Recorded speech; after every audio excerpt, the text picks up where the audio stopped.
قدر تفصیل سے بیان شروع ہو رہا ہے۔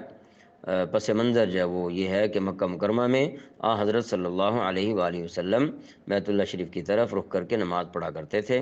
مدینہ منورہ تشریف لائے تو بیت المقدس کا رخ کرنے کا حکم ملا۔ تقریباً 17 مہینے تک اس پر عمل جاری رہا۔ دوبارہ بیت اللہ شریف کو پھر قبلہ قرار دے دیا گیا۔ تبدیلی کا حکم مزید آگے جو ہے وہ آیت نمبر 144 میں آ رہا ہے۔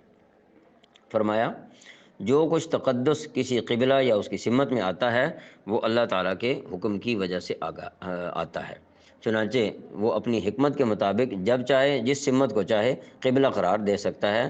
ایک مومن کے لیے سیدھا راستہ یہ ہوتا ہے کہ وہ اس حقیقت کو سمجھ کر اللہ تعالیٰ کے ہر حکم کے سامنے سر تسلیم خم کر دے۔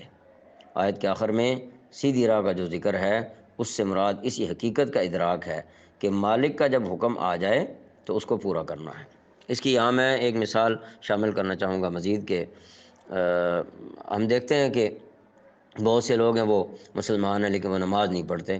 جب ان سے پوچھا جاتا ہے بھائی آپ نماز کیوں نہیں پڑھتے تو کہتے ہیں جی بھائی روزی کمانے کا بھی تو اللہ نے حکم دیا ہے نا، تو بیوی بچوں کا پیٹ پال رہے ہیں تو اس لیے ہم نماز نہیں پڑھ سکتے۔